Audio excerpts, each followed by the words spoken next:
a $100 shed, and an apartment that cost her $1,400 a month. She lost the apartment. She kept the $100. That's where Ren Calloway's story starts, not with a plan, not with a vision board, not with anything that looks like a choice. It starts with a number, $100, and a Facebook marketplace listing that said, free to whoever hauls it. She paid the 100 for the haul. Someone had the truck. Ren is 23. She has auburn locks she wraps with strips of cut flannel, red plaid mostly, sometimes gray, and a gap between her front two teeth that shows whenever she talks about something she actually cares about, which turns out to be most things. She grew up in Portland, Oregon, not the postcard version.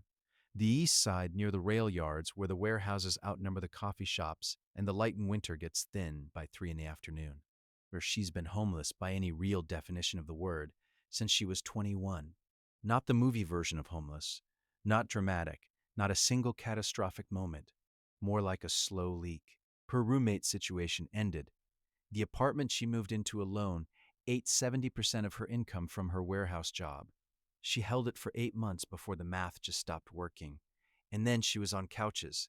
And then she was in a tent. The encampment she landed in sits on the edge of a legal camping zone the city set up 2 years ago. It's not a parking lot. It's not a church lawn. It's a strip of gravel and dirt between a chain-link fence and a retaining wall with about 40 other people, a shared water spigot, and a porta-john situation that works better in summer than in January. She spent her first winter there in a Coleman tent rated to 40 degrees. Portland in January gets to 27. She knows what that gap feels like.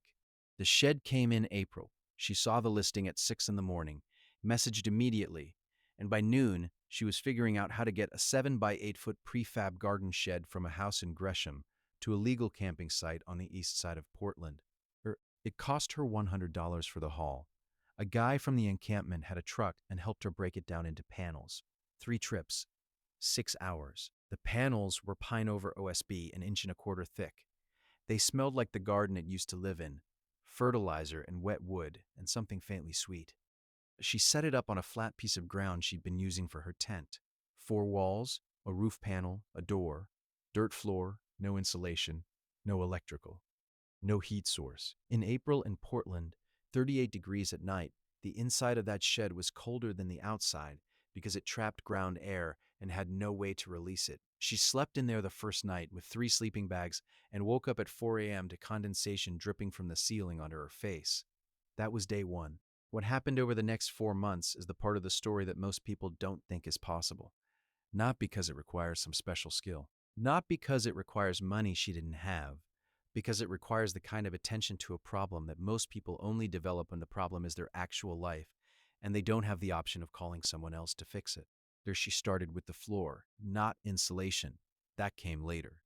The floor first because the ground in April in Oregon is cold enough to pull heat out of anything sitting on it. She got pallets. Not bought, found. There are pallets behind every restaurant, supply store, and most grocery stores, and half the commercial operations in any city, and most of them are free to whoever takes them. She laid 4 of them down inside the shed, 2 deep, covering the entire floor. That got her off the ground by 4 inches. The air gap between the pallet floor and the dirt beneath it isn't a perfect insulator, but it changes the thermal situation enough that it's measurable. She measured it. 11 degrees warmer at floor level than the dirt had been. She knows this because she has a $12 digital thermometer she bought from a dollar store. 2 of them, actually, so she could put one inside and one outside and watch the gap. The walls came next. The pine panels were doing almost nothing. They were structural, but not thermal. She'd been keeping an eye on a Buy Nothing group for her zip code for 2 weeks before someone posted moving blankets. 7 of them, heavy-duty, the kind movers use on furniture. She stapled them to the interior walls. 4-inch staples, the long kind, through the fabric and into the OSB. It took her 2 afternoons and a borrowed staple gun. When she was done, the walls were covered floor to ceiling on 3 sides. The 4th side, where the door is, she left half open so the door could still swing. The ceiling was the problem she spent the longest on. Heat rises. In a 7 by 8 space with a low roof, whatever heat she generated was immediately at the top of the room and doing nothing useful, unless something kept it there. She thought about it for almost a week before she solved it with something she'd been sleeping on. Literally, she had an emergency Mylar blanket, the kind that comes in survival kits, and she stapled it to the ceiling with a reflective side facing down. A second, one overlapping the first. The mylar reflects radiant heat back into the room instead of letting it absorb into the roof panel. It looks like a spaceship ceiling. She likes it. By the end of April, she had a shed that was holding heat. Not a lot of heat, but holding it. The heat source itself was the hardest problem because it's the problem with the most risk attached to it. Open flame in a wood structure with no ventilation is how fires start. Carbon monoxide in a sealed space is how people don't wake up. She was clear about this from the beginning. She wasn't going to make a choice that killed her to stay warm. That ruled out most of the obvious options. No propane heaters in a sealed space. No open flame candle heaters, however many people post tutorials about them. She looked at everything. What she settled on was a Mr. Heater, Little Buddy, the small one, rated for indoor use with an oxygen depletion sensor that shuts it off automatically if CO builds up, or she runs it for 90 minutes before sleep, enough to bring the interior temperature up. Then she shuts it off, and she added ventilation, a 4-inch hole near the floor on the back wall, covered with mesh so bugs and mice can't use it, that lets fresh air in while the heater runs. It's a passive intake, not a fan. It just exists. The heater has never tripped its safety sensor since she added the vent. She tested this for 2 weeks before she slept in there with the heater on. She ran it with the thermometer inside and herself outside, checking temperatures through a small gap she left in the door. She wanted to see what it did unattended before she trusted it with her life. It raised the interior temperature by 22 degrees in 40 minutes. Then it held there. When she shut it off and sealed the space, the temperature dropped about 3 degrees per hour, enough that she could sleep through the night without waking up cold. The first night she ran it and slept through, actually slept full through, no waking up at 4 a.m. with condensation on her face. She laid there for a few minutes before getting up and just noted it, not dramatically, just, this works. Then she started working on the rest. The condensation problem didn't go away just because the temperature was better. It got worse, actually, because a warmer interior against cold walls creates moisture. She was waking up with the moving blankets damp at the edges. Damp insulation is worse than no insulation. It conducts cold instead of blocking it. She spent 3 days thinking about it before she understood what she needed was an air gap between the mylar and the blankets. She pulled the blankets off the walls, added a second layer of mylar directly against the OSB first, then restapled the blankets on top of that with half-inch spacers made from cut pieces of wood dowels she found in a craft store's damaged bin. The air gap between the mylar and the blanket is about half an inch. It's enough. The blankets have stayed dry for 8 weeks. The floor evolved. She found a rug, a real one, wool, 5x7, slightly moth-eaten at one corner, at a Goodwill outlet center where everything sells by the pound. She paid $4.30 for it. It covers almost the entire pallet floor. The difference in standing on it versus the bare pallets is the difference between a floor and a surface. She knows that sounds minor. It isn't, at 6 a.m. in November, standing up for the first time. She built a sleeping platform, not a bed frame. She didn't have the materials for that, and she wasn't going to spend money on lumber when she could think through it differently. She stacked 2 more pallets on top of each other on one side of the shed, creating a raised surface 12 inches off the pallet floor. That's her sleeping level. At 12 inches off the floor, she's in the warmest band of air in the room. Heat stratifies, and the warmest layer is between 8 and 18 inches up when the room is warming. She figured this out by watching where the thermometer read highest at different heights. She zip-tied it to a stick and held it at different levels. The floor was the coldest point. The ceiling was warmest but unlivable. At 12 inches, on a cold night with the heater off, it reads 4 to 6 degrees warmer than floor level. On top of the pallets, she has a 4-inch foam camping mattress, the accordion fold kind, and 2 sleeping bags, one rated to 20 degrees, one rated to 40, layered. She sleeps in the 20-degree bag with the 40-degree bag on top of it like a quilt. In January, with the heater running for 90 minutes before sleep and then off, and the room sealed, she does not get cold in the night. She's tracked this. 47 nights since January without waking up cold.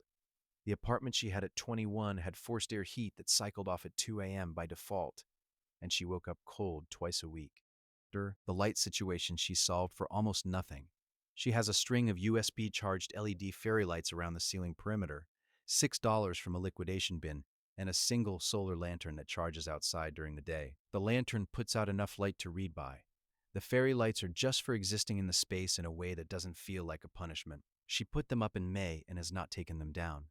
They run off a small power bank she charges at a library outlet twice a week. The power bank is the thing that most changes what's possible. Or she has a 20,000 milliamp hours unit. Not cheap. She paid $34 for it refurbished, and it runs her lights, her phone, and a small USB fan she uses in summer for 3 to 4 days between charges. She charges it for free. Portland Public Library has outlets at every table and doesn't ask questions. She's been going there to charge it since June, and she goes twice a week, whether or not the bank is dead. The door was originally just the panel that came with the shed, a simple plywood swing with a latch. Cold came in around all four edges. She weather stripped it, the adhesive foam kind, $4 for a roll at a hardware store, around the entire frame, and added a second interior panel she cut from leftover OSB she found in a dumpster outside a construction site, mounted 2 inches inside the first door on small hinges. The air gap between the two panels insulates better than either panel alone. She discovered this principle from reading about storm windows. 2 panes of glass with an air gap between them, and applied the same logic to a door. She reads a lot. The library again. She's been working through a section on building science. Not textbooks, just whatever they have. And a lot of what she's done in the shed she worked out from reading about how heat moves and where it goes.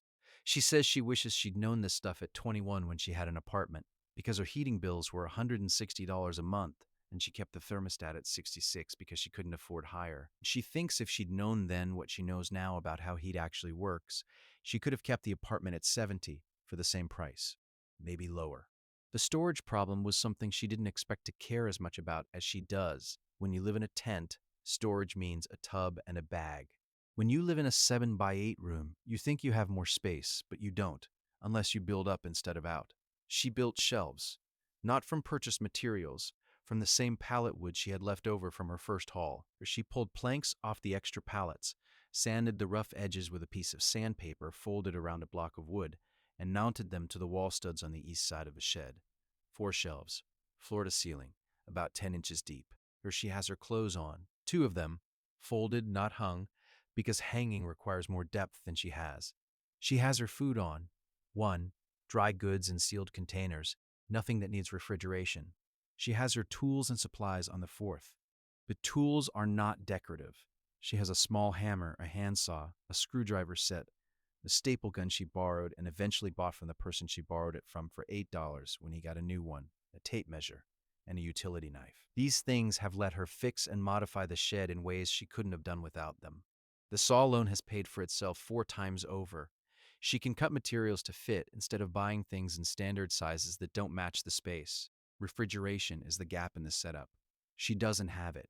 She gets around this by buying food in small quantities and eating it within a day, and by keeping a small cooler that she fills with ice from a gas station when she needs to. It costs about $1.50 for enough ice to keep things cold for 24 hours in summer. In winter, she puts the cooler outside. Portland in January is cold enough that outside is refrigerator temperature, sometimes colder. She's aware this doesn't scale. A household of more than one person couldn't manage food storage this way. For one person eating simply, it works. Her water is the other gap. There's a spigot at the encampment. She has 2 5-gallon jugs she fills and carries. It's heavy. She's made peace with heavy. She has a small hand pump filter, the kind backpackers use, that she's never actually needed because the spigot water is municipal, but she has it because she doesn't want to be without it if the situation changes. She showers at a community center 4 blocks away that allows encampment residents access for $2 a visit. She goes 3 times a week. When she talks about warmth, she doesn't mean just temperature. This is the thing that takes a while to understand from outside of it. She means the difference between a space that tells you that you're temporary and a space that tells you that you're not. Her tent was a space that told her she was temporary. Every morning, she woke up and the tent was there, and the tent said, "This is not a real place. The shed is a real place. Not because it's better built than the tent. It isn't, structurally. It's better in the way a room is better than a hallway. It holds things. It holds her. The moving blankets on the walls have a pattern. She didn't notice this at first. Moving blankets are usually gray or brown, but one of the 7 she got from the Buy Nothing group is blue. a dark slate blue with a narrow stripe, and she hung it on the wall that faces her sleeping platform, so it's what she sees when she wakes up. That was not a thermal decision.